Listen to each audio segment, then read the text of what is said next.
Hello, class. This is Algebra 1, Chapter 2.4. Today we are talking about like terms. All right, a pretty simple concept to understand. A couple of definitional things you need to know before we start. Numbers in an expression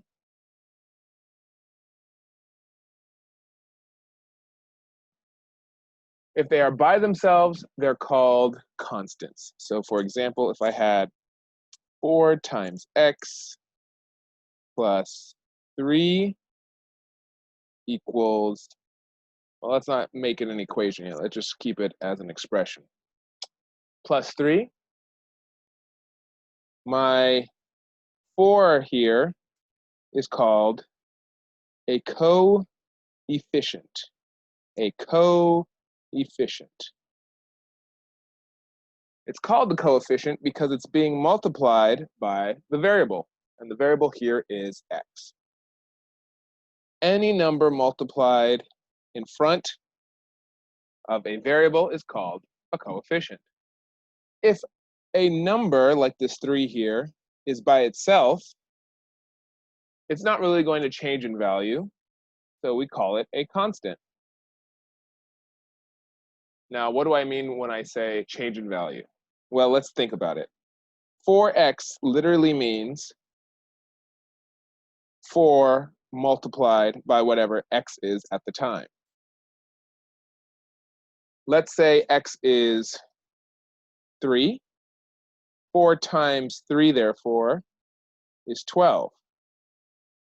But now let's say x is actually 2. Well, in this case, the answer would be 4 times 2 is 8. So we see that if x changes, so too does the answer to 4 times whatever x is. That's why we call this a coefficient, because the number is going to change with the variable, or the answer is going to change with the variable. This 3 doesn't have a variable to change it, so we call it a constant, because it's going to stay constant. All right, so we got that down. Let's talk about the different parts of an expression. First of all, a number expression is any series of numbers and variables and operation symbols. So for example, negative 4 times x times y. This is an expression. And it is an expression with exactly what we're going to call one term. All right, one term. And a term is simply just a number and the variables next to it. Okay? So for example, let me give you some terms. X squared minus 16 minus 4y plus 6x minus xy. This whole thing we would call an expression. This whole thing is an expression. It has letters and numbers and operation symbols in between. This whole thing is an expression. There are your numbers, there are your letters, and there are your your operations in between: addition, subtraction, multiplication. Okay, let me break this down for you. This x squared is one term. And it's a positive x squared because there's no negative in front of it. This negative 16 is also a term. It doesn't have any variables, but it has a subtraction symbol, a minus sign in front of it, and it's got a constant. Negative 4y is a term. I have my sign, my operation, which is the negative. I have my constant, or my number, which is a coefficient in this case, which is 4 times my variable y. Here's another term, plus 6x. Some of you are now asking, how do I know where the term begins? Well, the term essentially begins right where you see the operation, addition or subtraction, and everything behind it until you see another addition or subtraction sign, right? So you can see, I'm going to write it in red, all of the operations that are addition and subtraction that separate the terms. X squared, negative 16, negative 4y, plus 6x, and negative xy are all terms.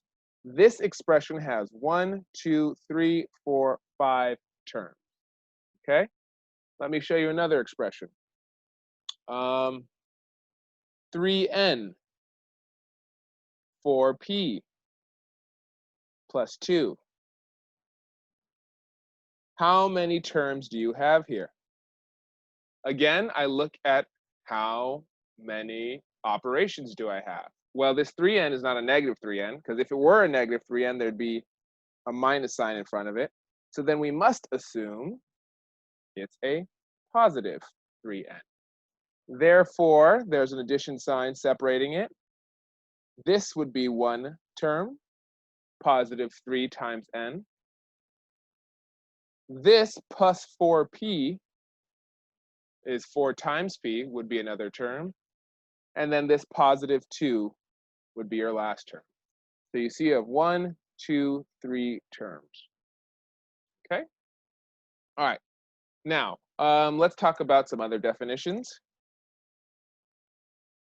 So this is a term, let me just write that out. Okay. Like I was saying, a coefficient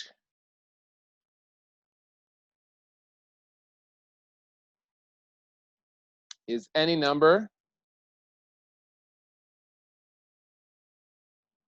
that multiplies a variable. So let me give you some terms that have some constants, or not some constants, some coefficients. Here we go. Ready? Negative 3 times x. 4 y. 6, negative 6 x y. All right, so here are 3 separate terms. They're not in the same expression, because you notice how much space I put between them. They're all their own expression. Let's look at the negative 3 times x. We say to ourselves, do I have a number, negative 3, multiplying a variable? Yes, I do. Therefore, this negative 3 is called the coefficient. This x is called the variable, because it could be changed. And the whole thing, the negative 3x, the whole thing is called a term. All right, let's try the next one. Positive 4y. Do I have a number multiplying a variable? Well, the number here is 4. And it is multiplying this y, which is the variable. So if I label this, the y is the variable, 4 is the coefficient, and the whole thing is called a term. Okay? Let's see if we can do this last one. Negative 6 times x times y. See if you can figure out what the coefficient and the variable are, or the variables in this case are. 10 seconds.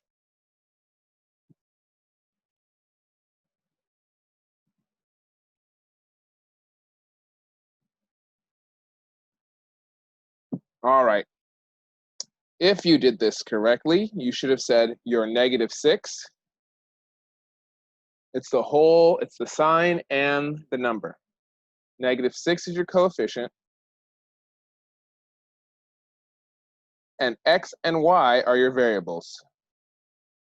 You can have more than one variable in a term. You can have more than one variable in a term. And the whole thing, excuse me, and the whole thing is called a term. Okay? Now, moving on, we're going to talk about like terms and unlike terms. Let me ask you this question. If I had 3 dogs plus 2 cats, how many animals do I have altogether?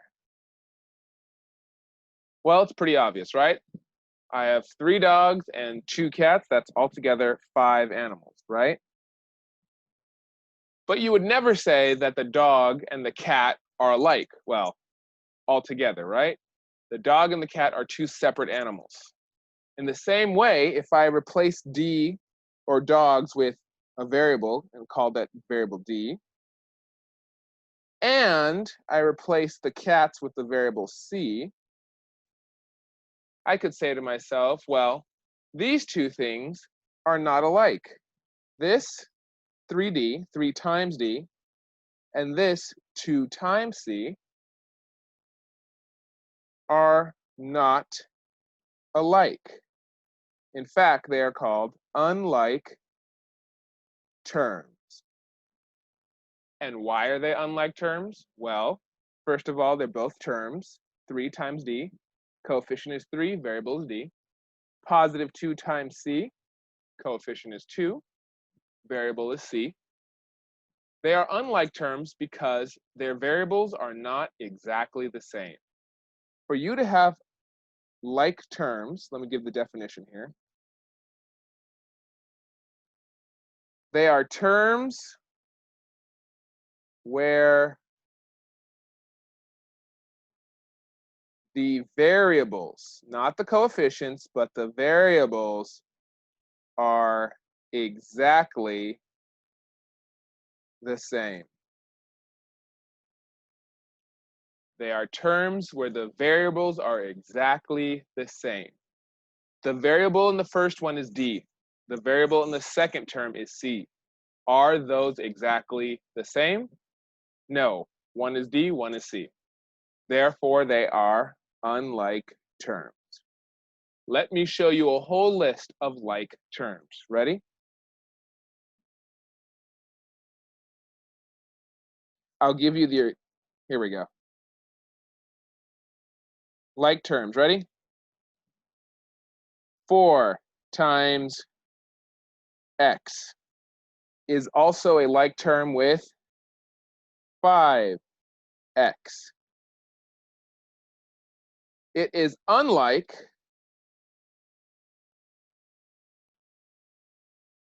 5y. In fact, I'm going to keep the coefficients the same color. 5y. 4x and 5x are like terms because they have the exact same variable. 5y is not the same variable because it's a y. It is going to be a different number for that y value. Here's another one. 32, let's go with z squared, and 15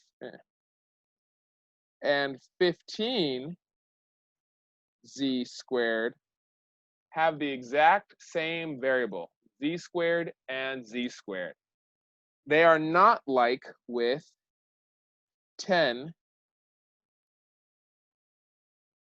z to the third.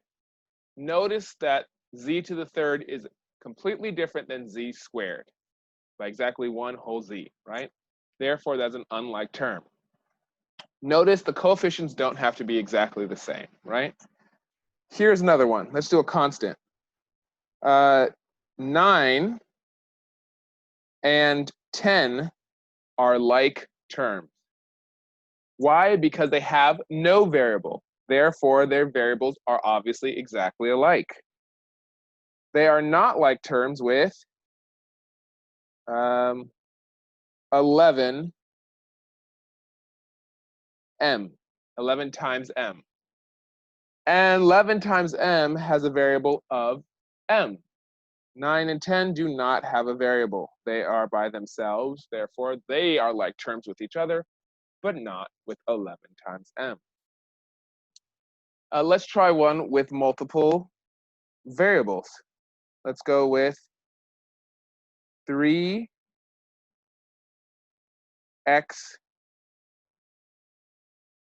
r is a like term with 100 are x. Do they have the exact same variables? Yes, they do. They've got an x here and an x here. And they've got an r here and an r here. They are unlike 78 times x squared r. Is this x squared exactly like the other two x's? No, it's an x squared, which is different than the x. The r is the same, but the x squared is not. In fact, even if I did this, it's still different. They have to be exactly the same to be like terms. All right. Now, let's do some naming of terms. So here's what I want you to do. Name the terms. If I gave you 3n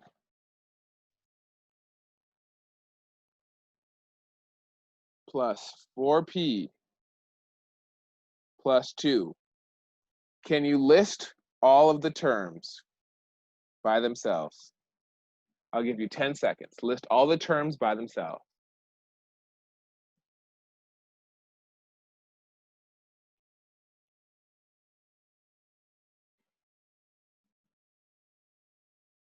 All right. You should have said 3n, because there's a coefficient multiplied by a variable. And it's positive 3n, by the way. You should have said positive 4p, because I have a coefficient multiplied by a variable. And you should have said 2, positive 2. That is a term because it is separated by this addition symbol. Now, if I said list all the coefficients, you might say, well, the coefficients are obvious. It's 3 from 3n, and it's 4 from 4p. Because a coefficient is a number that is multiplied by a variable.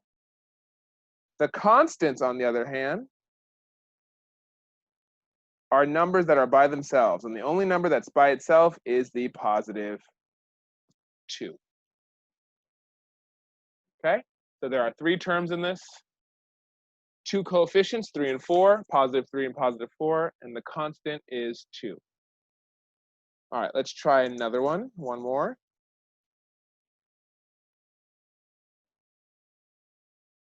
Okay, this one should be getting easier for you now. If I had negative g squared plus 8k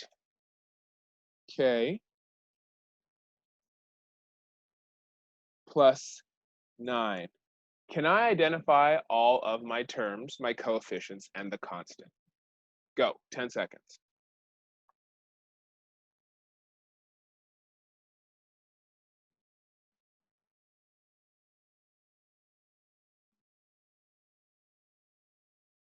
All right, let's see what you got. I'm going to start with my constant in the back. My constant is obviously just the plus 9. It's by itself. My coefficients, there's something a little interesting here today. I know I have to go look at my variables first. I have obviously the 8 from the 8 times k, right? So positive 8 is the first coefficient. But what about this negative g squared? I don't see any number in front of it. So where is the coefficient? Well, here's a sneaky rule. If you ever see a variable by itself with no number in front of it, you must assume that there's what I like to call the invisible 1 in front of it. So there's an invisible 1 because 1 times anything is itself. So 1 times g squared is still going to be g squared. And since there's a negative, let's just assume it's a negative 1. And that would give us negative g squared. So the coefficient in front of a variable by itself is 1. All right, is 1. It's only -1 here because it came with a negative to begin with. So my coefficients are -1 and +8. And then my terms are -g², 8 times k, and 9. And remember, this is a +8k, and this is a +9, unless somebody tells us otherwise. All right? Now, let's do some naming of coefficients.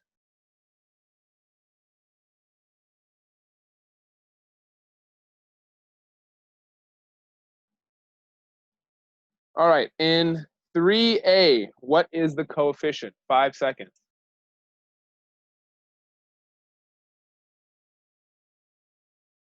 If you said the number 3, you are correct. 3 is the coefficient because it is a number that multiplies by a variable. There's the multiplication by the variable. This literally says 3 times a. All right? Or whatever a is, multiply it 3 times. Okay? Oh, sorry. Next one.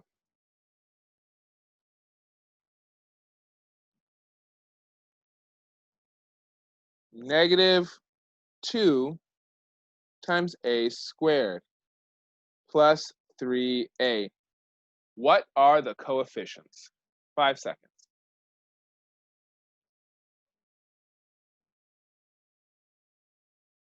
All right, the coefficients are -2 and +3. It is -2 times a variable a squared, and it's +3 times the variable a. That's it. Those are your coefficients. Now let's look at like terms and unlike terms.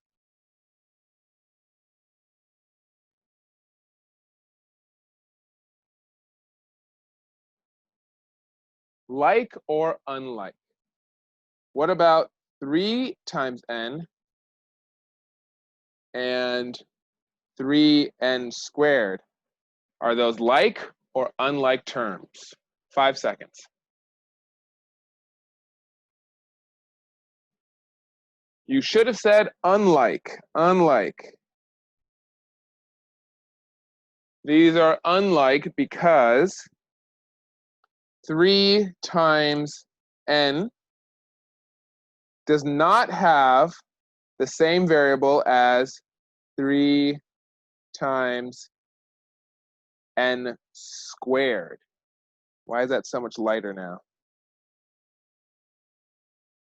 3 times n squared. The variables are not exactly the same, okay?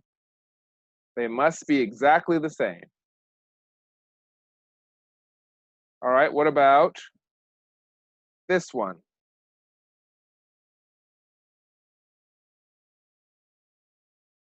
X squared and 4x squared. Are those like or unlike terms? 5. You should have said like terms. Very good. Why?